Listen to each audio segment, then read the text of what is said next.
Hey guys, welcome back. This is Vivek and you are watching channel explain. तो start करते हैं, चालू करते हैं भाई। आज का टॉपिक है बीए प्रोग्राम और बीकॉम प्रोग्राम दोनों के लिए हम सेमेस्टर 1 और सेमेस्टर 2 करवाने जा रहे हैं। सेमेस्टर 1 और सेमेस्टर 2 सिंपल है, केवल उनके लिए करवा रहे हैं जिनकी बुक्स मिल वाली है। अगर आपकी कंपलसरी वाली बुक्स हैं इकोनॉमिक्स की तो फिर उनको बाद में अपलोड किया जाएगा। अभी केवल उनके लिए अपलोड किया जा रहा है जिनकी मिल की बुक्स हैं। सिंपल, हाँ जी। तो जिसकी भी इकोनॉमिक्स की बुक्स है वो मिल वाली, चाहे सेमेस्टर 1 हो, चाहे वो सेमेस्टर 2 हो, चाहे वो बीए प्रोग्राम का हो, चाहे वो बीकॉम प्रोग्राम का हो, सबके लिए ये वाली बुक वीडियो इंपॉर्टेंट। तो चालू करते हैं। सबसे पहली चीज, पहला चैप्टर चालू करने वाले हैं अपनी बुक का। पहले चैप्टर का नाम है problem of scarcity and choice. The problem of scarcity and choice. जैसे कि डेफिनेशन में लिखा हुआ है स्कार्सिटी, तो हमें पढ़ना पड़ेगा कि व्हाट इज स्कार्सिटी। हम कोशिश करेंगे कि हिंदी वालों के लिए भी थोड़ी सी तैयारी करें कि हिंदी वालों को भी ज्यादा दिक्कत ना हो। तो इस वजह से सबसे पहला टॉपिक आता है स्कार्सिटी, जिसको हिंदी में बोलते हैं दुर्लभता। और भाई मैं माफी चाहूंगा अगर मेरी राइटिंग थोड़ी सी गंदी लग रही है हिंदी के हिसाब से, तो थोड़ा एडजस्ट करना पड़ेगा आपको।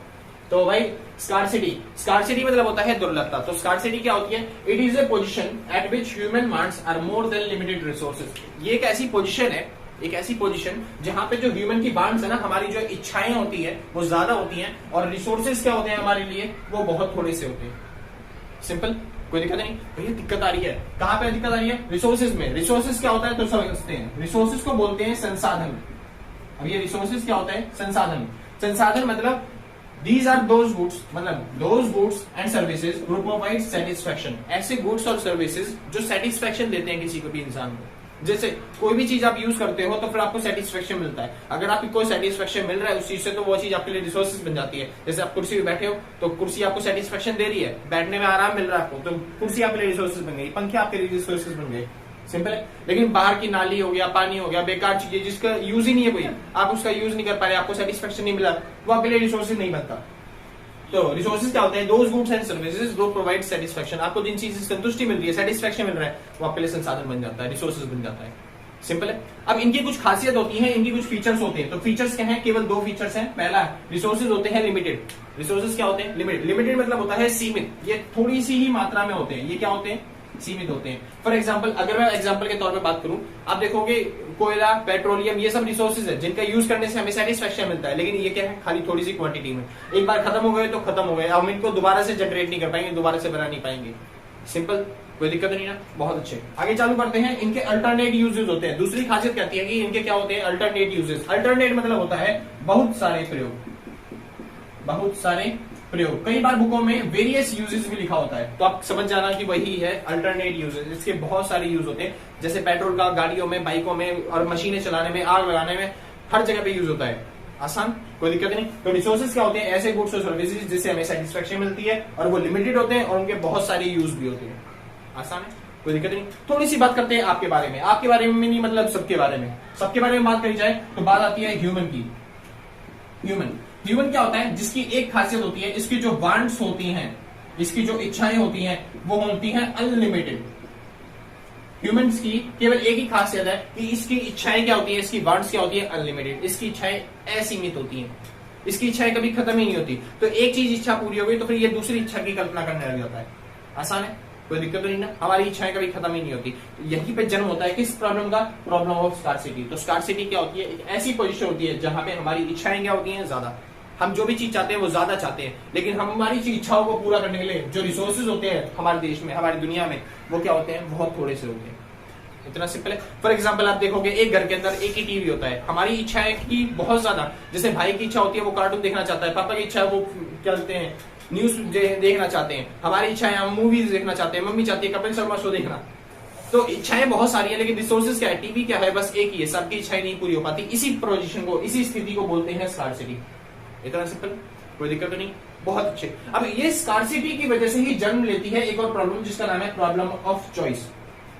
प्रॉब्लम ऑफ चॉइस ये क्या है? एक मतलब एक प्रॉब्लम है जो कि किसकी वजह से जन्म लेती है? स्कार्सिटी की वजह से। Due to scarcity the problem of choice is arise. Scarcity की वजह से प्रॉब्लम ऑफ चॉइस होती है। अब ये क्या होता है प्रॉब्लम ऑफ चॉइस? कैसे अराइज होती है? मतलब प्रॉब्लम ऑफ चॉइस क्या होता है? एक ऐसी प्रॉब्लम जहां पे आपको चुनने में दिक्कत होती है। जैसे मैंने अभी एग्जांपल लिया था टीवी का। अब ये प्रॉब्लम ऑफ चॉइस चुनने की वजह, मतलब स्कार्सिटी की वजह से होती है। जैसे आपके घर में केवल एक ही टीवी है, तब आपको प्रॉब्लम ऑफ चॉइस होती है कि हम चारों में से कौन अपनी मनपसंद की चीज देखेगा। सबके सब नहीं देख पाएंगे ना। प्रॉब्लम ऑफ चॉइस कब होती है? जब स्कार्सिटी होती है देश में। अगर स्कार्सिटी नहीं होती, यानी कि देश में कोई भी चीज दुर्लभ होती ही नहीं, हमारे पास रिसोर्सेज जो होते हैं वो लिमिटेड होते ही नहीं, अनलिमिटेड रिसोर्सेज होते हैं, जैसे घर में बहुत सारे टीवी होते हैं, तो क्या चुनने पड़ता कि मैं ये चीज देखूंगा, या फिर हम चारों में से कोई प्रॉब्लम होती कि ये देखे या फिर ये देखे या फिर ये देखे, कपिल शर्मा शो देखे, मूवीज देखे या फिर कार्टून देखे, क्या देखे, अगर ये क्या स्कार्सिटी नहीं होती तो ये जो प्रॉब्लम ऑफ चॉइस है, ये चुनने की प्रॉब्लम है कि हमें क्या चुनना है, सबसे बेस्ट किसके लिए रहेगा। सिंपल बात है। और ये कब होती है? जब स्कार्सिटी होती है देश के अंदर। चालू करते हैं, अगला टॉपिक आता है central problems of an economy. Most important topic है पेपर में, क्योंकि ज्यादा चांसेस रहेंगे इस पॉइंट के आने के। चालू करते हैं central problems of an economy. Central problems of an economy ये क्या होता है? इसको बोलते हैं एक देश की केंद्रीय समस्याएं। एक देश की केंद्रीय समस्याएं, एक देश की सेंट्रल प्रॉब्लम्स जितनी भी होती हैं उसी को बोलते हैं central problems of an economy. और ये क्यों होती है? ये वही प्रॉब्लम्स ऑफ चॉइस की वजह से। हमारे देश में हमको बहुत सारी चीजें चुननी पड़ती हैं जिसकी वजह से प्रॉब्लम्स होती हैं, और वो प्रॉब्लम्स क्या होती है? Central problems of an economy. Simple बात है, बस इसका नाम रख दिया इन प्रॉब्लम्स का, जिसका नाम है central problems of an economy. और ये जो सेंट्रल प्रॉब्लम्स होती है ये बस गिनती की 3 होती हैं। पहली कौन सी है? पहली है व्हाट टू प्रोड्यूस, दूसरी हाउ टू प्रोड्यूस, और तीसरी आती है whom to produce. Central problems ऐसी प्रॉब्लम जो हर देश में पाई जाती है, जो कि किसकी वजह से होती है? प्रॉब्लम ऑफ चॉइस की वजह से। सिंपल है, कोई दिक्कत नहीं। और ऐसी प्रॉब्लम जो हर देश में पाई जाती है उसे क्या बोलते हैं? Central problems. और ये कितनी होती है? बस 3। पहली व्हाट टू प्रोड्यूस, दूसरी हाउ टू प्रोड्यूस, और तीसरी क्या होती है? Whom to produce. आसान था, कोई दिक्कत नहीं। हिंदी में बोला जाए इसको बोलते हैं कैसे, सॉरी, इसको बोलते हैं क्या उत्पादन करें। इसको बोलते हैं कैसे उत्पादन करें, और इसको बोलते हैं किसके लिए उत्पादन करें, किसके लिए उत्पादन करें।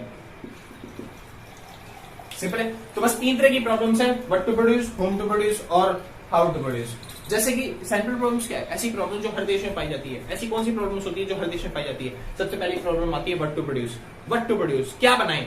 सोचिए, मैंने आपको हजारों करोड़ों रुपए दिए और मैंने बोला आपको किसी भी देश में जाके आपको बनाना है, कोई भी बिजनेस चालू करना है, तो आप क्या बिजनेस चालू करोगे? सबसे पहले बात यही आती है। अगर आपने सोचा मैं कंज्यूमर गुड्स बनाऊंगा, या फिर आपने सोचा मैं प्रोड्यूसर गुड्स बनाऊंगा, क्योंकि दुनिया में बस 2 ही तरह की वस्तु होती हैं, या तो कंज्यूमर गुड्स होगा या फिर प्रोड्यूसर गुड्स होगा। ये कंज्यूमर गुड्स क्या होते हैं, प्रोड्यूसर गुड्स क्या होते हैं? कंज्यूमर गुड्स ऐसे गुड्स होते हैं जिसका यूज कंज्यूमर करता है। ऐसे गुड्स जिसका यूज कौन करता है? कंज्यूमर करता है। अब कंज्यूमर कौन से गुड्स का यूज करता है? कंज्यूमर जैसे कि ब्रेड हो गया, या फिर कपड़े हो गए, या फिर जूते हो गए, या फिर जितने भी पहनने की चीज हो गई, खाने की चीज होती है, जिन चीजों का यूज कंज्यूमर कर रहा है, वो सारी चीजें क्या बन गई? Consumer goods. आसान है। और कंज्यूमर किस चीज के लिए यूज करता है इन चीजों का? अपनी सेटिस्फेक्शन के लिए। किसके लिए? अपने सेटिस्फेक्शन के लिए। तो ऐसे गुड्स जिसका यूज कंज्यूमर करता है अपने सेटिस्फेक्शन के लिए, उन्हीं गुड्स को क्या बोलते हैं? Consumer goods. आप एग्जांपल डाल सकते हो, जैसे कि ब्रेड, टोस्ट, और उसके बाद पिज्जा, बर्गर, ये सब चीजें, कपड़े, क्लॉथ, जूते, शूज, ये सब चीजें आप जितने मर्जी चाहे एग्जांपल डाल सकते हो। तो कंज्यूमर गुड्स क्या होते हैं? ऐसे गुड्स जिसका यूज कंज्यूमर करता है अपनी सेटिस्फेक्शन के लिए, वो कंज्यूमर गुड्स होते हैं। बात आती है प्रोड्यूसर गुड्स क्या होते हैं? प्रोड्यूसर गुड्स क्या होते हैं? ऐसे गुड्स जिसका यूज कौन करता है? प्रोड्यूसर। किस चीज के लिए? पैसा कमाने के लिए, रोकड़ा कमाने के लिए। आसान। जैसे कि प्रोड्यूसर क्या यूज करता है? प्रोड्यूसर यूज करता है मशीनरी, रॉ मटेरियल, इन सब चीजों का यूज प्रोड्यूसर करता है। किस चीज के लिए? पैसा कमाने के लिए। तो इस गुड्स को क्या बोलते हैं? Producer goods. सिंपल बात है, कोई दिक्कत नहीं। हाँ जी। और इसका मोटिव भी लिख देना। मोटिव क्या होता है इसका? कमाना, प्रॉफिट। तो प्रोड्यूसर गुड्स का मोटिव क्या होता है? प्रॉफिट कमाना। कंज्यूमर गुड्स का मोटिव सेटिस्फेक्शन लेना। सिंपल है, कोई दिक्कत नहीं। अब सोचिए, प्रॉब्लम्स वापस आते हैं उसी टॉपिक पे कि प्रॉब्लम्स क्या है? व्हाट टू प्रोड्यूस, क्या बनाया जाए। अब सोचिए, मैंने आपको किसी देश में छोड़ दिया, हजारों करोड़ रुपए देके, मैंने बोला बिजनेस चालू करना है, बस आपको बिजनेस डेवलप करना है, तो आप क्या बनाओगे? कंज्यूमर गुड्स या फिर प्रोड्यूसर गुड्स? बस मेरा एक शर्त है, लॉस मत करवाना प्लीज। तो आप सोचो क्या बनाओगे। अगर आप सोचते हो कंज्यूमर गुड्स बनाए जाए, क्या बनाए जाए? Consumer goods. तो अब जैसे कि आपने दूध की थैली बेचना चालू कर दिया, तो आप क्या करोगे? 29 रुपए का दूध आप 30 रुपए में बेचोगे, 1 रुपए का प्रॉफिट कमाओगे आप। सिंपल बात है। दूध की थैली पे कितने रुपए का प्रॉफिट है? मतलब 30 रुपए की थैली है, आप कितने दूध लेके बेचोगे? मतलब 28 रुपए का, 25 रुपए का, केवल 5 या 10 रुपए का प्रॉफिट होगा। अगर वहीं पे अगर आपने सोचा होता कि मैं प्रोड्यूसर गुड्स बेचूंगा या फिर बेचूंगी, अगर आप प्रोड्यूसर गुड्स बेचते तो उससे क्या होता? एक मशीन बेचने पे, जैसे यहाँ पे 5 रुपए प्रॉफिट हो रहा है, एक मशीन बेचने पे वहां पे करोड़ों करोड़ों का प्रॉफिट होता। सिंपल बात है। लेकिन वहीं पे अगर आप सोचते हैं कि प्रोड्यूसर गुड्स बनाना है, आप प्रोड्यूसर गुड्स बनाना है, कंज्यूमर गुड्स नहीं बनाना, तो प्रोड्यूसर गुड्स में क्या था? क्या प्रोड्यूसर गुड्स हर कोई खरीदेगा? नहीं, केवल वो खरीदेगा जो प्रोड्यूसर है, जो बिजनेसमैन है। बिजनेसमैन क्या ज्यादा होते हैं, कम होते हैं? बिजनेसमैन बहुत कम होते हैं। तो वही लोग खरीदेंगे कि आप केवल आपका माल। क्या सबको पहुंच पाएगा, सब तक मिल पाएगा? और वो भी लोग जरूरी थोड़ा ना कि आपका प्रोडक्ट करें, क्या पता किसी और का प्रोडक्ट खरीद सकते हैं, आप भी तो सेम बना रहे हैं। तो इस वजह से प्रोड्यूसर गुड्स अगर आप बनाते हो तो वहां पे आपकी जो मार्केट होती है वो कम हो जाती है, और कंज्यूमर गुड्स के टाइम पे मार्केट आपकी बहुत ज्यादा है, आप ज्यादा प्रॉफिट कमा सकते हो। तो ये प्रॉब्लम ऑफ चॉइस क्रिएट होती है किसकी वजह से? व्हाट टू प्रोड्यूस, जो प्रॉब्लम है इसकी वजह से। आसान है कि आप कंज्यूमर के लिए बनाओगे या फिर प्रोड्यूसर के लिए बनाओगे। चालू करते हैं, मेन आता है कंक्लूजन। भैया कोई तो निवारण दो कि कोई तो तरीका बताओ, ऐसा तरीका जिसकी वजह से ये प्रॉब्लम ऑफ चॉइस जो है ये खत्म हो जाए। तो प्रॉब्लम ऑफ चॉइस खत्म करने का तरीका आपके पास नहीं है। ये डिपेंड करता है हमारे देश की इकोनॉमी पे। किस पे डिपेंड करता है? हमारे देश की इकोनॉमी पे। ये आप नहीं कर सकते, ये इकोनॉमी पे डिपेंड करता है कि आप क्या बनाओगे, प्रोड्यूसर गुड्स या फिर कंज्यूमर गुड्स। सोचिए, अगर देश में वॉर चल रही है, क्या चल रही है? जंग। अगर देश में वॉर चल रही है तो क्या आप कंज्यूमर को बेचोगे? खाना पीना ये सब चीजें बेचोगे? कोई कह रहा हाँ भाई ऐसा नहीं होता। फॉर एग्जाम्पल सोचिए, पबजी खेल रहे हैं अभी, अगर आप पबजी में कहीं एक जगह पे लोकेशन को डाल दिया जाए जहाँ पे जंग हो रही है, तो उस टाइम पे आपके पास दो चीजें हैं, आपके साथ एक बंदा और उतरा हुआ है, आपके पास दो चीजें हैं, आप बंदूक की तरफ भागो या फिर आप खाने की तरफ भागो। सिंपल है, उधर बंदूक रखी हुई है, उधर खाना रखा हुआ है, आप किस तरफ जाना चाहोगे? फॉर एग्जाम्पल के लिए वो बंदा भी आप जिस तरफ जाओगे उसकी उल्टी दिशा में जाएगा, तो हर कोई सबसे पहले जाएगा बंदूक की तरफ, क्योंकि बंदूक मिल गई तो वो खाना लेके छीन के उससे क्या होता है, खास पैर रह सकता है, सर्वाइव कर सकता है। सिंपल बात है। तो वॉर के टाइम पे आप क्या बनाओगे? हमेशा वॉर के टाइम पे हम बनाते हैं हमेशा प्रोड्यूसर गुड्स, जैसे मशीनें, बंदूकें, ये सब चीजें आसान है। लेकिन अगर देश में चल रही है पीस, शांति है, तो उस टाइम पे हम बनाएंगे कंज्यूमर गुड्स। आसान है, उपभोक्ता वस्तु। अगर देश में क्या है? पीस है। अगर देश में शांति है तो क्या बनाएंगे हम? Consumer goods. इतना सिंपल। कोई डाउट? बहुत अच्छे। अगर आपको डाउट आ रहा है, कुछ पूछना है तो नीचे कमेंट्स कर देना। अगर कोई भी सवाल हो, अगर आपको कोई सुझाव देना है तो नीचे कमेंट्स कर सकते हो। अगली बार से कोशिश करूंगा थोड़ा राइटिंग अच्छी करूं और थोड़ी वॉइस क्वालिटी भी अच्छी करी जाए। हाँ भाई, चालू करते हैं। अगली टॉपिक आता है हाउ टू प्रोड्यूस, कैसे बनाए, किस चीज का प्रोडक्शन करते हो हमने, मतलब क्या प्रोडक्शन करना है वो तो हमने सीख लिया। अब बात आती है, प्रॉब्लम आती है हाउ टू प्रोड्यूस, कैसे प्रोडक्शन किया जाए। तो प्रोडक्शन करने के लिए हमारे पास दो तरीके होते हैं। पहला तरीका है लेबर इंटेंसिव टेक्निक, दूसरा है तरीका capital intensive technique. Labour intensive technique ऐसी टेक्नोलॉजी होती है जहां पे हम लेबर से ज्यादा काम करवाते हैं, यानी कि लोगों से ज्यादा काम करवाते हैं, और कैपिटल मतलब कि मशीनों से कम काम करवाते हैं। और कैपिटल इंटेंसिव टेक्निक ऐसी टेक्निक जहां पे पूंजी का इस्तेमाल ज्यादा होता है, इसको बोलते हैं पूंजी प्रधान तकनीक। ऐसी तकनीक जहां पे पूंजी का इस्तेमाल ज्यादा होता है, पैसे का इस्तेमाल ज्यादा होता है, तो इस यहाँ पे श्रम की आवश्यकता कम होती है। श्रम मतलब लेबर की आवश्यकता कम होती है, और मशीनों की आवश्यकता क्या होती है? ज्यादा होती है। उद्यमों की आवश्यकता ज्यादा होती है ताकि वो मशीनों का यूज करें। आसान है, कोई दिक्कत नहीं? कुछ पूछना है? हाँ, तो यहाँ पे टेक्नोलॉजी कौन सी चूज करनी पड़ेगी हमें? लेबर इंटेंसिव टेक्निक या फिर चलते हैं कैपिटल इंटेंसिव टेक्निक। या तो आप लेबर से काम करवाओ या फिर आप मशीनों से काम करवाओ। अब सोचो, मैंने आपको लाखों करोड़ रुपए फिर दोबारा दिया और बोला एक जगह पे बिजनेस खोलना है, सेटअप करना है, और आपको बोला कि ना आप तरीका यूज करना है, किससे काम कर पाओगे आप? लेबर इंटेंसिव टेक्निक से या फिर कैपिटल इंटेंसिव टेक्निक से? अगर आप सोचते हो कि भैया हम लेबर इंटेंसिव टेक्निक से काम करवाएंगे, लेबरों से काम करवाएंगे, तो भैया आपने मेरे करोड़ों का नुकसान करवा दिया। कैसे बिजनेसमैन होगा? क्यों? फॉर एग्जाम्पल की मेरे पास ऑर्डर आया था 50,000 करोड़ रुपए का। कितने का? 50,000 करोड़ रुपए का। मेरे से बोलो नहीं जा रहा, 50,000 करोड़ रुपए का ऑर्डर आया था, इतना बड़ा। ठीक है, और आपने लेबर से काम करवाने की वजह से, क्योंकि लेबर आलसी होते हैं, लेबरों ने कुछ आलसी कर दिया, टाइम लेट हो गया, जिसकी वजह से जो बंदा था उसने ऑर्डर कैंसिल कर दिया, मेरा लॉस हो गया 50,000 करोड़ रुपए का। आसान है। तो आपको कौन सा यूज करना चाहिए था उस साइड? कैपिटल इंटेंसिव टेक्निक, ताकि कोई भी डिले ना होता। आपने लेबर इंटेंसिव टेक्निक यूज किया। वो कहता है अगर हम यूज करते हैं कि कैपिटल इंटेंसिव टेक्निक, हम कैपिटल का यूज करते हैं, किसका यूज करते हैं? कैपिटल का। हम मशीनों से काम करवाएंगे। अगर हम मशीनों से काम करवा रहे हैं तब भी प्रॉब्लम हो सकती है। कैसे कि मैंने एक ऑर्डर आया हुआ था 500 रुपए का। कितने का? 500 का। तो 500 का ऑर्डर पूरा करने के लिए आप मेरे यहाँ से खर्चा करके गए और 500 करोड़ की मशीन लेके आए।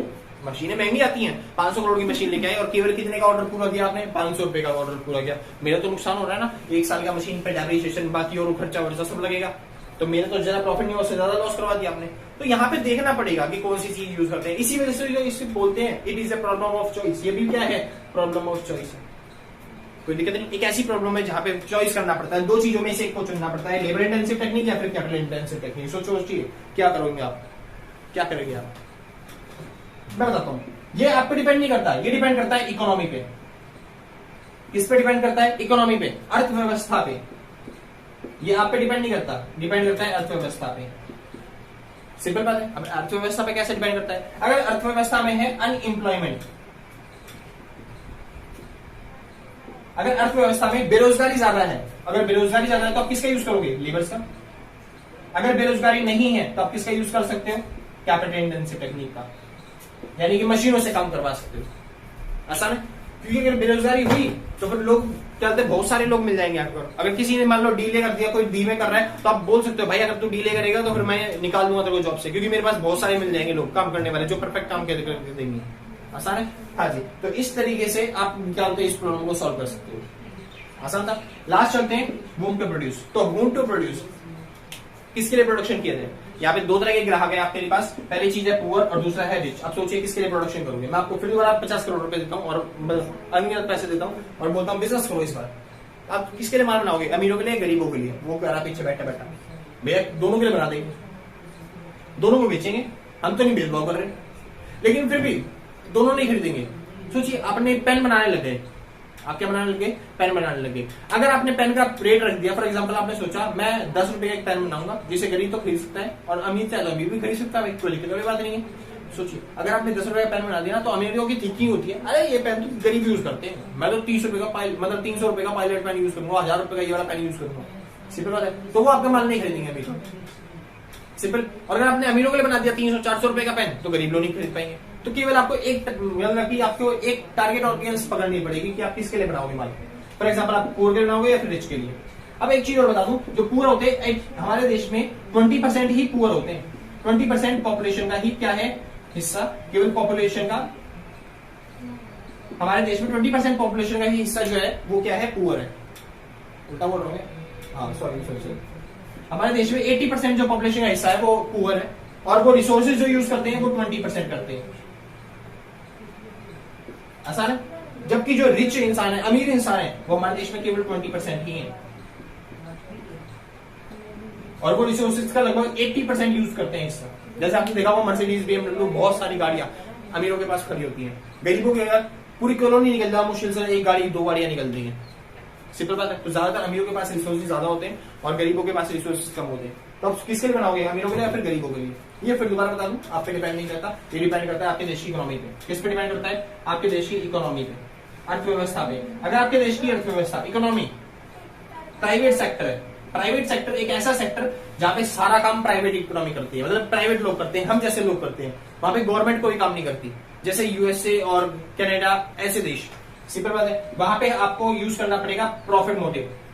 आप प्रॉफिट के लिए काम करोगे, जिसको बेचने से आपको प्रॉफिट होगा उसको माल बेचोगे। आसान है। अगर आपका देश है सोशलिस्ट इकोनॉमी या फिर आप कह सकते हो गवर्नमेंट इकोनॉमी, तो किसके लिए माल बनाओगे? सोशलिस्ट इकोनॉमी में आप बनाओगे किसके लिए? उसके लिए, सोशल वेलफेयर के लिए। आसान है। किसके लिए माल बनाएंगे आप? सोशल वेलफेयर के लिए, समाज के लिए भलाई करने के लिए आप माल बनाएंगे। लास्ट आते हैं, अगर आपकी इकोनॉमी हुई मिक्स्ड इकोनॉमी, जैसे हमारे देश की इकोनॉमी है मिक्स्ड इकोनॉमी, इंडिया जैसे इकोनॉमी है, ठीक है, यहाँ पे किसके लिए माल बनाओगे? यहाँ पे आप दोनों के लिए माल बनाओगे, बोथ प्रॉफिट कमाने के लिए भी और सोशल वेलफेयर के लिए भी। आसान है। लेकिन पहला मोटिव प्रॉफिट मोटिव होना चाहिए आपको। सिंपल। कोई डाउट? यहाँ पे खत्म होता है पहला टॉपिक। जिसको नोट करना है नोट कर लीजिए और क्या बोलते हैं, जिसको कोई डाउट है नीचे कमेंट में बता देना। ठीक है, इसको चालू करते हैं अगला टॉपिक। नाम आता है टॉपिक का प्रोडक्शन पॉसिबिलिटी कर्व। इसको हिंदी में बोलते हैं उत्पादन संभावना वक्र। तो टॉपिक आता है प्रोडक्शन पॉसिबिलिटी कर्व, ये सीखना पड़ेगा। सिंपल बात, कोई दिक्कत नहीं। हाँ जी, अब पेपर में ये अलग नामों से आ सकता है, इसको बोल सकते हैं पीपीसी, पीपीएफ और टीसी, किसी भी नाम से बोलते हैं। प्रोडक्शन पॉसिबिलिटी कर्व, पीपीसी का मतलब प्रोडक्शन पॉसिबिलिटी फ्रंटियर, ये पीपीएफ का मतलब है, और वो टीसी ट्रांसफॉर्मेशन कर्व के नाम से आएगा। तो ट्रांसफॉर्मेशन कर्व अगर बोलता है तो हिंदी वालों के लिए वो बोल सकता है रूपांतरण वक्र। आसान है, कोई दिक्कत नहीं, किसी भी नाम से आपको करना है, यही टॉपिक है। तो फिलहाल चालू करते हैं, आते हैं आगे चलते हैं। तो पीपीसी क्या होता है? सच बताऊं तो मेरे को पीपीसी पता ही नहीं था पीपीसी होता क्या है, मेरे को आता ही नहीं था पीपीसी। 12वीं जैसी मैंने पास करी मैं भूल गया सारा पीपीसी क्या होता है। अब सिखाया किसने? सिखाया मेरे को मेरे एक दोस्त ने। वो मेरे पास आया 12वीं के पास करने के बाद, कह रहा है मेरे को जॉब दे दो कोई। अब मैं यहाँ पे बेरोजगार बैठा हूँ, मेरे पास कोई काम नहीं था, तो वो मेरे से कह रहा है कि मेरे को जॉब दे दो। मैं कहां से दे दूं भाई? मैंने बोला कोई जॉब नहीं है, तो कह लगा कुछ भी काम देते मैं कुछ भी काम कर लूंगा। मैंने बोला भाई चल एक काम करते हैं, मेरे पास गांव में पड़ी हुई है मेरी जमीन। क्या पड़ी हुई है? जमीन। मेरे पास एक लैंड है गांव में, जिसको मैं रिसोर्सेज बोलता हूँ। अगर आपने थोड़ा सा पहले देखा होगा मतलब इसी वाली वीडियो में आगे चल के देखा होगा पहले, वहां पे मैंने बता रखा है रिसोर्सेज क्या होता है। रिसोर्सेज क्या होता है? ऐसे गुड्स एंड सर्विसेज जो आपको सेटिस्फेक्शन देते हैं, संतुष्टि प्रदान करते हैं, उसी चीज को क्या बोलते हैं? रिसोर्सेज। तो जमीन मेरी ऐसी कि मेरे को क्या बोलते हैं, पैसा देती है कमा के, मेरे को संतुष्टि भी प्रदान होती है, मेरे को मजे आते हैं अपनी जमीन को देखते के साथ ही, तो वो मेरे लिए क्या बन गया? जमीन मेरे लिए रिसोर्सेज होता है। सिंपल है। कोई दिक्कत नहीं, बढ़िया आगे चलते हैं। तो मेरे पास एक जमीन पड़ी हुई है और मेरे पास एक पड़ा हुआ है ट्रैक्टर। क्या पड़ा हुआ है? ट्रैक्टर। गांव के अंदर मेरे पास एक ट्रैक्टर पड़ा हुआ है, आसान है।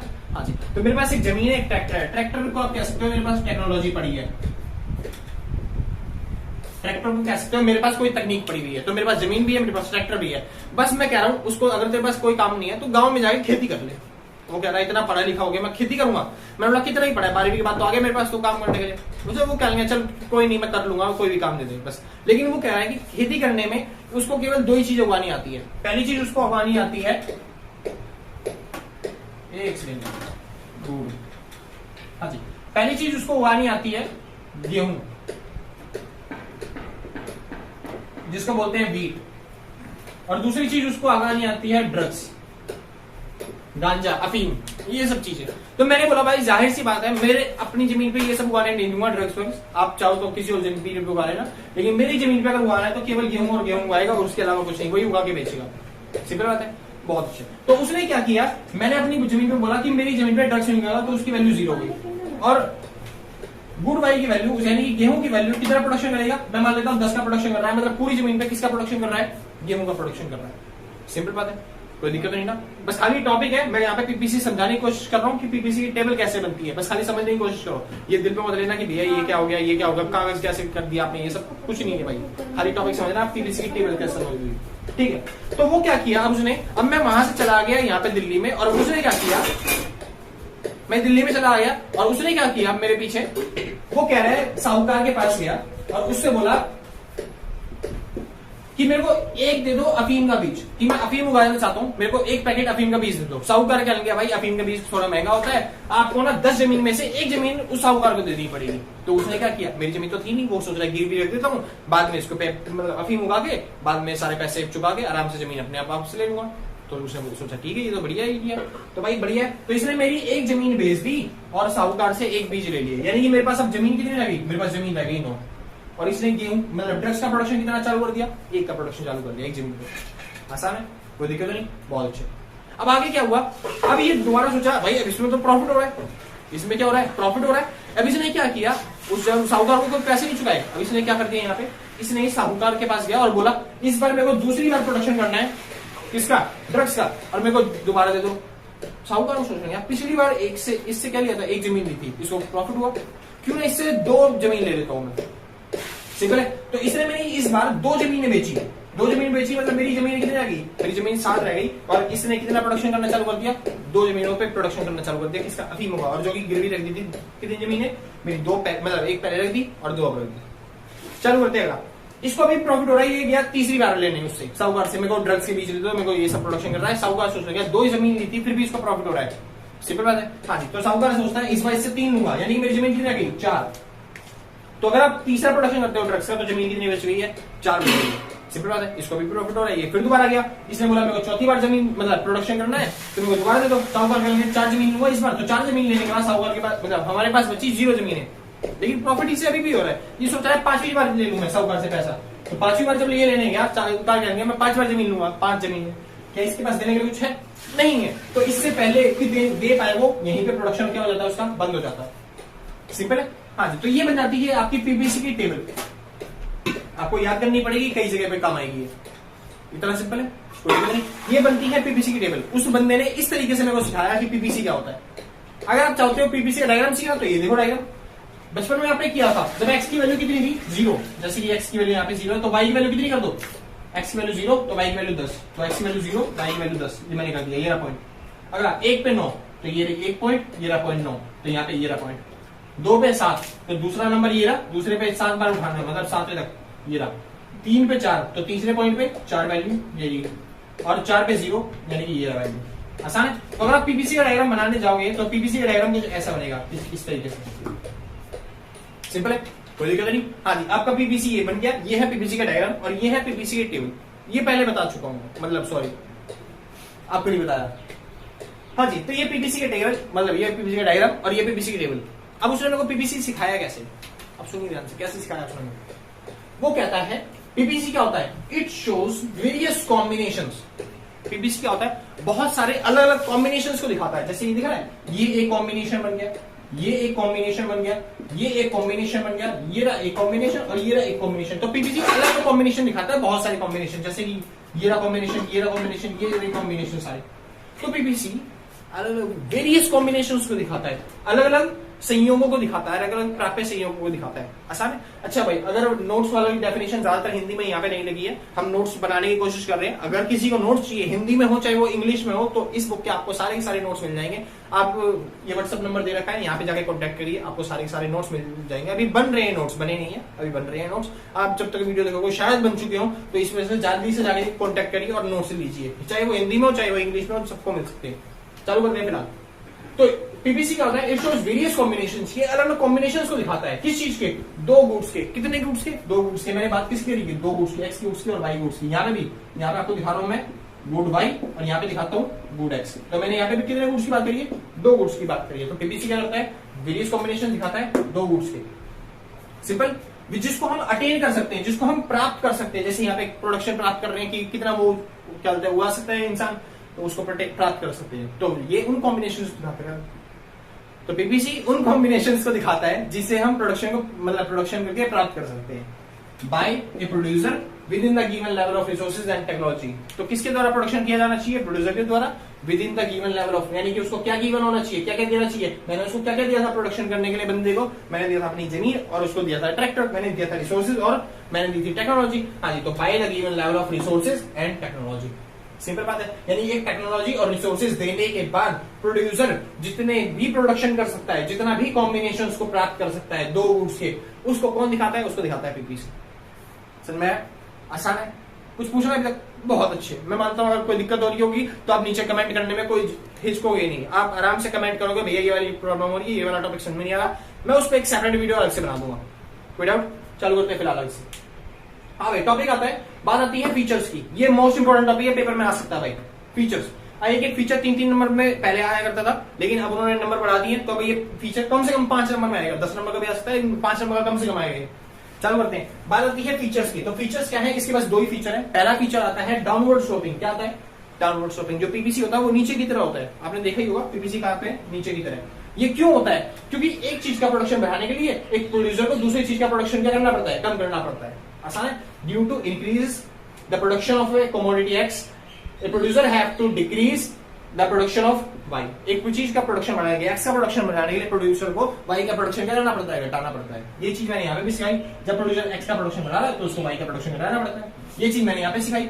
ये देख लो, जब एक का चिप प्रोडक्शन बढ़ाते जा रहे हैं जैसे जैसे वैसे वैसे दूसरे का प्रोडक्शन क्या होता जा रहा है? घटता जा रहा है। इसी चीज को दिखाता है कौन? पीपीसी। इसी वजह से क्या होता है? ये डाउनवर्ड स्लोपिंग। आसान है, कोई दिक्कत नहीं। हाँ जी, जब भी क्वेश्चन आते हैं आपको डेफिनेशन लिखनी पड़ेगी, डायग्राम बनाने पड़ेंगे, टेबल बनानी पड़ेगी और उसके बाद कंक्लूजन लिखना पड़ेगा और जितना चाहो उतना एक्सप्लेन कर सकते हो आप। सिंपल है, बहुत अच्छा। अगला टॉपिक आता है पीपीसी की दूसरी फीचर जिसका नाम है कॉनकेव टू ओरिजिन। तो पीपीसी जो होता है वो कॉनकेव होता है। अभी कॉनकेव क्या? आपने अगर गलती से अगर आपने गलती से 10वीं पढ़ी हो तो वहां पे पीपीसी बताया, मतलब कि वहां पे बताया गया दो तरह के लेंस होते हैं या फिर दो तरह के मिरर होते हैं। एक होता है कॉनकेव, ऐसा वाला, और एक होता है कॉन्वेक्स। कॉन्वेक्स मतलब ऐसा वाला। अभी कैसे पता चलेगा कौन सा कॉनकेव है कौन सा कॉन्वेक्स है? ये कैसे पता चलेगा? फॉर एग्जाम्पल, अगर आप यहाँ पे खड़े हो इस जगह पे तो आपको दिख रहा है ये जो लेंस है एक तरीके की गुफा की तरह, ये अंदर की ओर घुसा हुआ है, इसको बोलते हैं कॉनकेव। अगर आप यहाँ पे खड़े हो रहे दिखेगा कि ये बाहर की तरफ आ रखा है तो इसको बोलते हैं कॉन्वेक्स। तो अगर आप देखो तो जो ये जो ओरिजिन है डायग्राम की, जो ओरिजिन है पीपीसी थोड़ा सा कॉनकेव है। किसकी तरफ? ओरिजिन की तरफ। मतलब यहाँ से देखोगे तो गुफा की तरह बना हुआ है, तो इसको बोलते हैं कॉनकेव टू ओरिजिन। तो पीपीसी जो होता है वो कॉनकेव होता है ओरिजिन की ओर, यानी कि मूल बिंदु की ओर नतोदर होता है। कॉनकेव को नतोदर बोलते हैं। तो पीपीसी जो होता है वो नतोदर होता है मूल बिंदु की ओर। अभी इसको एक्सप्लेन करने के लिए आप क्या बताओगे? वही पीपीसी की डेफिनेशन, डायग्राम और एक्सप्लेनेशन। एक्सप्लेनेशन में क्या लिखेंगे? Due to MRT, due to increasing MRT. आसान है, एमआरटी बढ़ती रहती है, इसकी वजह से जो पीपीसी होता है वो कॉनकेव होता है। अब एमआरटी क्या होता है? एमआरटी कैसे बढ़ेगी? एमआरटी कैसे बताओगे कि आप एमआरटी बढ़ती रहती है? एमआरटी कैसे बढ़ रही है यहाँ पे? एमआरटी होता क्या है? तो एमआरटी बताता हूं। टॉपिक आता है एमआरटी। कहां पे बताऊं? यहीं पे ठीक है। हाँ भाई, बात आती है एमआरटी। एमआरटी क्या होता है? एमआरटी जो पता है आपको, एक पता है पीपीसी नीचे की ओर जा रहा है, बहुत अच्छे। पीपीसी जब नीचे की ओर जाता है ना तो इसका एक स्लोप होता है, कुछ ना कुछ हिंदी में बोलते हैं इसका एक ढलान होता है। ढलान, जैसे आपने सीढ़ियों में देखा होगा, सीढ़ियों में ढलान होता है, इस वजह से बंदा नीचे आते रहता है। हाँ जी, वैसी पीपीसी भी है, नीचे आ रहा है, मतलब इसका कुछ ना कुछ क्या है, ढलान, और उसी ढलान का नाम है एमआरटी। ढलान को ही एमआरटी बोलते हैं, स्लोप को ही पीपीसी का एमआरटी बोलते हैं। इसका फॉर्मूला भी है डेल्टा एक्स अपॉन में, सॉरी डेल्टा वाई अपॉन में डेल्टा एक्स। इसका फॉर्मूला क्या है, डेल्टा वाई अपॉन में डेल्टा एक्स। बस थोड़ा सा कोशिश करना कि यहाँ पे माइनस लगा देना, माइनस इंपॉर्टेंट है, माइनस नहीं लगाओ तो नंबर कर सकते हैं। हाँ जी, इसका एक दूसरा फॉर्मूला भी है, माइनस का लॉस अपॉन में गेन, माइनस का लॉस अपॉन में गेन, सिंपल है। हाँ जी, अगर यहाँ से एमआरटी निकालना चाहो तो कैसे निकलेगा एमआरटी, तो मैं यहाँ पे निकाल के दिखा रहा हूँ टेबल की हेल्प से। तो टेबल की हेल्प से यहाँ पे एमआरटी निकालता हूँ। अच्छा, एक चीज और, ये जो डेल्टा मैंने लगा रखा है फॉर्मूले में, डेल्टा वाई अपॉन में डेल्टा एक्स, ये जो डेल्टा है ट्रायंगल सा, इसको बोलते हैं डेल्टा, और डेल्टा मतलब होता है चेंज। चेंज मतलब परिवर्तन, बदलाव, सिंपल है। हाँ जी, तो आपको यहाँ पे लिखना है डेल्टा एक्स को ऊपर, यानी कि वाई में जो चेंज हो रहा है उसको ऊपर लिखना है, और डेल्टा एक्स नीचे, मतलब वाई में जो एक्स में जो चेंज हो रहा है उसको नीचे लिखना है, सिंपल है। अब देखते हैं यहाँ से, पहले एक्स 0 था और वाई क्या था 10 था, क्या कोई चेंज हुआ था शुरुआत में? नहीं, कोई चेंज नहीं हुआ, डैश लगा दो। आगे चलते हैं, पहले वाई था 10, अब कितना हो गया 9, यानी वाई कितना हो गया, 1 कम हो गया, तो 1 आ गया। बटे में क्या लगता है फॉर्मूले में, डेल्टा एक्स, तो डेल्टा एक्स देखो कितना हो गया, चेंज कितना हुआ एक्स में, पहले 0 था अब 1 हो गया, कितने का चेंज हुआ, 1 का चेंज, तो 1 आ गया, करके बनाया। मिशन में एक और फॉर्मूला क्या है, डेल्टा वाई अपॉन में डेल्टा एक्स, तो पहले ऊपर लिखना है डेल्टा वाई, तो वाई कितना था पहले, डेल्टा वाई पहले 9 था, अब कितना है 7, यानी चेंज कितने का हुआ 2 का, तो हमें डेल्टा वाई लिखना है, यानी कि 2 लिख दिया। अब लिखना है डेल्टा एक्स, डेल्टा एक्स मतलब एक्स में कितना चेंज हुआ, पहले एक्स कितना था 1, अब कितना हो गया 2, यानी चेंज कितने का हुआ 1 का, तो नीचे देखिए, तो 2 से कट गया, ये 2 आ गया। ऐसी करोगे तो 3, ऐसी करोगे तो 4, यानी कि आप देखोगे एमआरटी 1 2 3 4, एमआरटी क्या हो रहा है, बढ़ रहा है। इसी वजह से कहते हैं जो पीपीसी होता है वो कॉनकेव होता है, क्यों होता है, क्योंकि इंक्रीजिंग एमआरटी की वजह से, जो एमआरटी होता है पीपीसी का स्लोप होता है वो बढ़ता रहता है, इस वजह से जो पीपीसी होता है वो कॉनकेव बनता है, मूल बिंदु की ओर नतोदर बनता है, सिंपल है, कोई दिक्कत नहीं, बहुत अच्छे। अब बात आती है एमआरटी की डेफिनेशन क्या है, तो एमआरटी की डेफिनेशन क्या है, इट इज अ रेट। देखो डेफिनेशन आसान है, बिल्कुल यही वाली डेफिनेशन जो ऊपर आपने करी है, बस यही क्या लिखना है, इट इज अ रेट, एक ऐसी रेट जिस रेट पे एक चीज का प्रोडक्शन घटाना पड़ता है किसी चीज के लिए दूसरी चीज का प्रोडक्शन बढ़ाने के लिए, एक चीज का प्रोडक्शन बढ़ाने के लिए दूसरी चीज का प्रोडक्शन घटाना पड़ता है, उसी रेट को क्या बोलते हैं, एमआरटी। अगर आप अभी ये लाइन नहीं लिखोगे ना, इट इज अ रेट, तो वो ये टॉपिक बन जाएगा, वो डेफिनेशन नहीं बनेगी। तो डेफिनेशन कब बनेगी, जब आप ये आगे लिखोगे, it is a rate at which a producer have to decrease the production due to decrease in another. आसान है। अच्छा भाई, अगर वीडियो फास्ट लग रही है थोड़ी, तो उसमें यूट्यूब में फंक्शन आता है 0.75 पे देख सकते हो, अगर वीडियो स्लो बनती है तो 1.25 पे देख सकते हो, आपको पता है, मैं बताने की जरूरत नहीं है, सॉरी। आगे चलते हैं।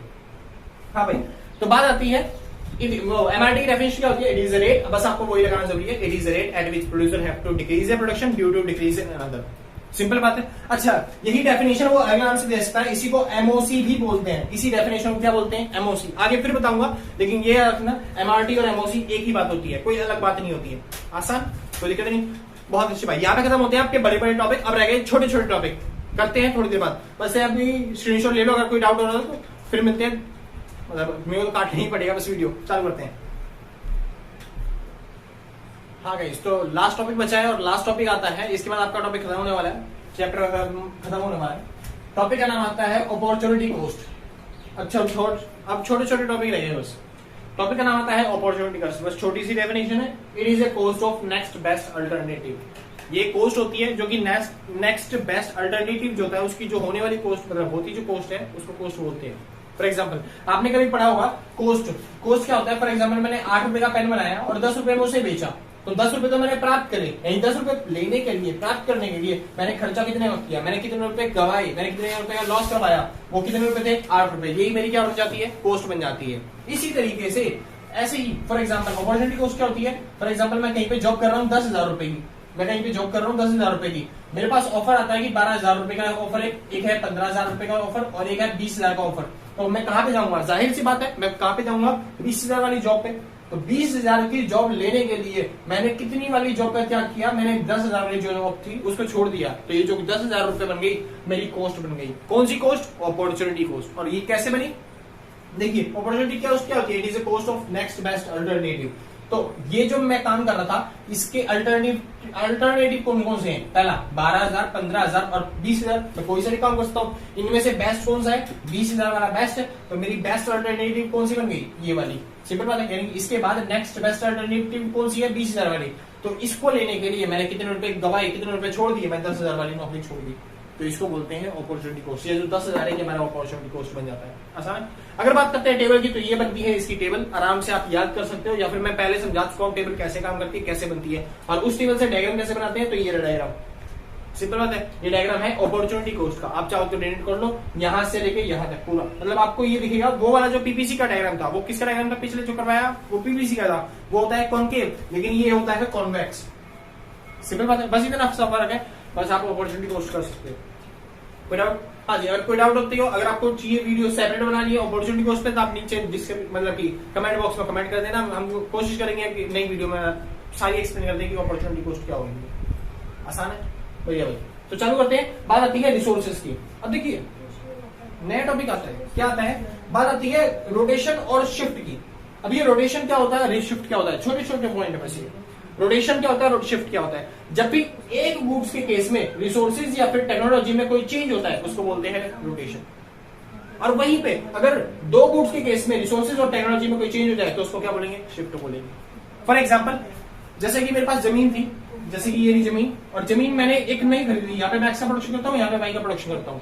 मैंने एक जमीन नहीं खरीदी, मैंने अगर ये वाली जमीन खरीदी जिसपे मैं एक्स भी बढ़ा दे रहा हूँ और वाई भी बढ़ा दे रहा हूँ, तो दोनों चीजें बढ़ रही है, एक्स भी और वाई भी, यानी कि दोनों चीजों में चेंज हो रहा है, यानी कि एक्स भी मतलब एक्स भी बढ़ रहा है और वाई भी बढ़ रहा है, तो इसको बोलेंगे शिफ्ट। यानी कि पूरा पूरा पीपीसी यहाँ से शिफ्ट होकर ऊपर चला गया, इसको बोलते हैं अपवर्ड शिफ्ट। आसान है।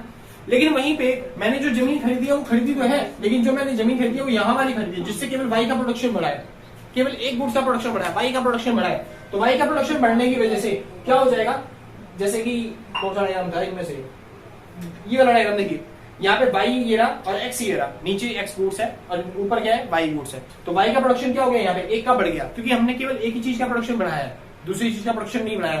तो इसमें डायग्राम कैसा बन जाएगा, ऐसा बन जाएगा। तो अगर एक गुड्स में चेंज हो रहा है, तो आपको ये वाले चारों डायग्राम मिलेंगे, मतलब एक्स बढ़ जाएगा, एक्स घट जाएगा, वाई बढ़ जाएगा और वाई घट जाएगा, ऐसे वाले डायग्राम बनाए। अगर दो गुड्स में चेंज हो रहा है तो शिफ्ट हो रहा है, तो आप ये दो डायग्राम बनेंगे, यानी या तो ऊपर बढ़ जाएगा दोनों या फिर नीचे कर जाएंगे दोनों। सिंपल बात है। ये डिफरेंस है रोटेशन और शिफ्ट में, केवल एक गुड्स और दो गुड्स के हिसाब से। मतलब रोटेशन क्या होता है, अगर एक गुड्स के केस में रिसोर्सेज या टेक्नोलॉजी में चेंज होगा तो वो क्या हो जाएगा, राइट, मतलब कि अब बढ़ जाएगा, और अगर मतलब रिसोर्सेज कम हो जाएंगे, टेक्नोलॉजी कम हो जाएगी, तो वो घट जाएगा। आसान, बढ़िया।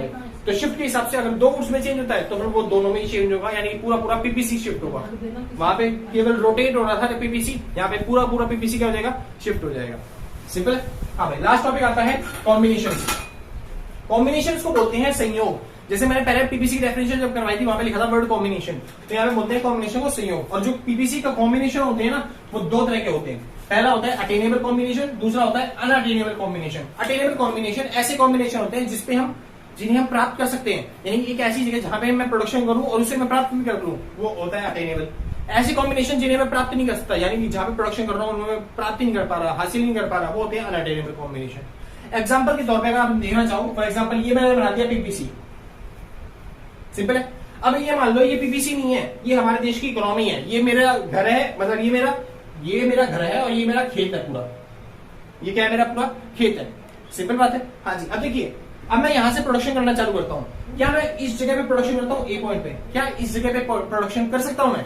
बिल्कुल भाई कर सकता हूं, क्योंकि मेरा खेत है, मेरी जमीन है, मैं वहां पे प्रोडक्शन कर सकता हूं। यानी कि ये क्या बन गया, जहां पे मैं प्रोडक्शन करके अनाज प्राप्त कर सकता हूं, ये बन गया प्राप्य संयोग, अटेनेबल कॉम्बिनेशन। यानी ए पॉइंट क्या बन गया हमारा, अटेनेबल कॉम्बिनेशन। इसी तरीके से क्या मैं इस जगह पे खेती कर सकता हूँ, अनाज प्राप्त कर सकता हूँ? बिल्कुल कर सकता हूँ, मेरी जमीन है, तो ये भी क्या बन गया, अटेनेबल कॉम्बिनेशन। आसान है। क्या मैं लाइन के ऊपर इस जगह पे खेती कर सकता हूँ, इस जगह पे सी पॉइंट पे? बिल्कुल भाई, लाइन के ऊपर कर सकते हैं, तो इसे भी क्या बोलेंगे, अटेनेबल कॉम्बिनेशन। क्या मैं इस जगह प्रोडक्शन करता हूँ, यहाँ पे डी पॉइंट पे? बिल्कुल भाई कर सकते हैं, डी पॉइंट पे, इसे भी क्या बोलेंगे, अटेनेबल कॉम्बिनेशन। लेकिन ऐसे कॉम्बिनेशन जो लाइन से बाहर है, क्या मैं इस जगह पे खेती कर सकता हूँ? मेरी जमीन नहीं है, किसी और की जमीन है, जूते काट के मारा है। सिंपल बात है भाई। तो वहां पे खेती मैं नहीं कर सकता, तो इसलिए ये वाला जो कॉम्बिनेशन है, ई पॉइंट जो है, ये क्या बन गया, अनअटेनेबल कॉम्बिनेशन। जहां पे मैं खेती करके अनाज प्राप्त नहीं कर सकता, उसे बोलते हैं अनअटेनेबल कॉम्बिनेशन, अप्राप्य संयोग। ऐसी क्या मैं इस जगह पे खेती कर सकता हूँ, एफ पॉइंट पे? बिल्कुल भी नहीं भाई, क्योंकि वो भी पीपीसी के बाहर है, इस वजह से वो पॉइंट क्या बन गई, अनअटेनेबल कॉम्बिनेशन। अनअटेनेबल कॉम्बिनेशन, अप्राप्य संयोग। कोई दिक्कत नहीं, आगे चलते हैं। फिलहाल इसके बाद आते हैं दो पॉइंट। अटेनेबल कॉम्बिनेशन के दो पार्ट होते हैं, पहला होता है फुल प्रोडक्शन और दूसरा होता है अंडर प्रोडक्शन, या फिर आप कह सकते हो full utilisation of resources and technology, और एक होता है under utilisation of resources and technology. एक ही जगह वो होती है जहां पे हम अपने रिसोर्सेज का, संसाधनों का पूरा प्रयोग करते हैं, पूरा फुल यूज कर रहे हैं, ठीक है। एक ही जगह वो है जहां पे हम अपने रिसोर्सेज का, अपनी जमीन का कम प्रयोग कर रहे हैं, रिसोर्सेज का कम यूज कर रहे हैं, टेक्नोलॉजी का कम यूज कर रहे हैं, उसको क्या बोलेंगे? Under utilisation. सिंपल है। फॉर एग्जाम्पल अगर आप देखो मैं ए लेवल मतलब ए पॉइंट पे कितना प्रोडक्शन कर रहा हूँ, मैं इतना प्रोडक्शन कर रहा हूँ, अपनी जमीन जो मेरी पूरी जमीन है इसमें से मैं केवल इतने पे प्रोडक्शन कर रहा हूँ, यानी बाकी जमीन क्या पड़ी हुई है? खाली पड़ी हुई है। खाली पड़ी हुई है मतलब हम क्या कर रहे हैं? फुल या फिर अंडर यूटिलाइजेशन ऑफ रिसोर्सेज, यानी ए पॉइंट पे यहाँ पे आएगा अंडर यूटिलाइजेशन। आसान है। फॉर एग्जाम्पल अगर यहाँ पे चले बी पॉइंट यहाँ पे, तो मैं कितना प्रोडक्शन कर रहा हूँ? मैं इतना प्रोडक्शन कर रहा हूँ, बाकी जमीन अभी भी खाली पड़ी हुई है, इसको बोलते हैं अंडर यूटिलाइजेशन। सिंपल है। अगले पॉइंट पे मैं यहाँ पे आ गया, यानी कि मैं लाइन का गया, यानी अपने घर से इतनी दूर क्यों जा रहा हूँ प्रोडक्शन कर रहे हैं? क्योंकि पूरी जमीन भर चुकी होगी ये वाली, तो लाइन पर अगर आप प्रोडक्शन कर रहे हो तो इसको बोलते हैं फुल यूटिलाइजेशन ऑफ रिसोर्सेज। इसी तरीके से अगर आप डी पॉइंट पे प्रोडक्शन कर रहे हो पूरी लाइन के ऊपर, तो इसे भी क्या बोलेंगे? Full utilisation of resources. Simple बात है। दोनों किसके पार्ट है? अटेनेबल कॉम्बिनेशन के। अच्छा, ये ई कहां पे आएगा? अंडर में या फिर फुल में? अंडर में या फिर फुल में? सोचिए। डी कहां पे आएगा? सॉरी, ई कहां पे आएगा? ई देखिए, इनमें से कुछ भी नहीं है, ना वो अंडर में आएगा ना वो फुल में आएगा। वो क्या है? मैं बाहर जाके प्रोडक्शन करूंगा, अरे वहां पे मैं प्रोडक्शन कर ही नहीं सकता, वो अनअटेनेबल कॉम्बिनेशन है, इस वजह से वो इसका पार्ट बनेगा ही नहीं। अगर अटेनेबल कॉम्बिनेशन होगा वही बनेंगे इनके पार्ट, अटेनेबल कॉम्बिनेशन नहीं बनेंगे, या तो फुल यूटिलाइजेशन ऑफ रिसोर्सेज या फिर अनयूटिलाइजेशन ऑफ रिसोर्सेज का एक पॉइंट। आसान है, कोई डाउट? इसके बाद लास्ट टॉपिक आता है रोल ऑफ प्राइस मैकेनिज्म। अगर आप अपनी DUSOL की बुक उठा के देखोगे तो वहां पे एक लास्ट टॉपिक बचा हुआ है इस चैप्टर का, पूरे चैप्टर का छोटा सा टॉपिक है, नाम है रोल ऑफ प्राइस मैकेनिज्म। बीच में ऊपर था, मैंने सोचा बाद में करवा देंगे। तो रोल ऑफ प्राइस मैकेनिज्म क्या होता है? मतलब इस बुक के अंदर आप पढ़ोगे डिमांड सप्लाई जहां पे इंटरसेक्ट करते हैं वहीं पे प्राइस फिक्स हो जाता है। सिंपल बात है। प्राइस को कैसे फिक्स किया जाता है? अगर प्राइस बढ़ रहा है तो क्यों बढ़ रहा है, प्राइस घट रहा है तो क्यों घट रहा है, ये बुक में पढ़े जाते हैं। मतलब रोल ऑफ प्राइस मैकेनिज्म का रोल क्या है? वो प्राइस डिसाइड करने में हेल्प करता है। प्राइस मैकेनिज्म का रोल क्या है? कि वो प्राइस डिसाइड करने में हेल्प करता है, और इसका यूज करती है गवर्नमेंट भी, और इसको यूज करते हैं प्राइवेट सेक्टर भी। इसका यूज करते हैं गवर्नमेंट और प्राइवेट सेक्टर दोनों। जैसे कि आपने याद है मैंने करवाया था बूम टू प्रोड्यूस, आपने थोड़ी देर पहले वीडियो देखी होगी, उसी में मैंने करवा रखा है बूम टू प्रोड्यूस। आप चाहो तो प्रीवियस बैक करके वापस जा सकते हो उसी वीडियो पे। सिंपल बात है। हाँ, तो मैंने करवाया था क्या बोलते हैं वहां पे होम टू प्रोड्यूस। उसका जो कंक्लूजन था मैंने बताया था प्राइवेट सेक्टर हम अमीरों के लिए बनाएंगे या फिर गरीबों के लिए बनाएंगे। प्राइवेट सेक्टर अगर आप देश में रह रहे हो जहां पे सारा काम प्राइवेट सेक्टर करता है तो वो इस प्राइस मैकेनिज्म का यूज कर पाएगा।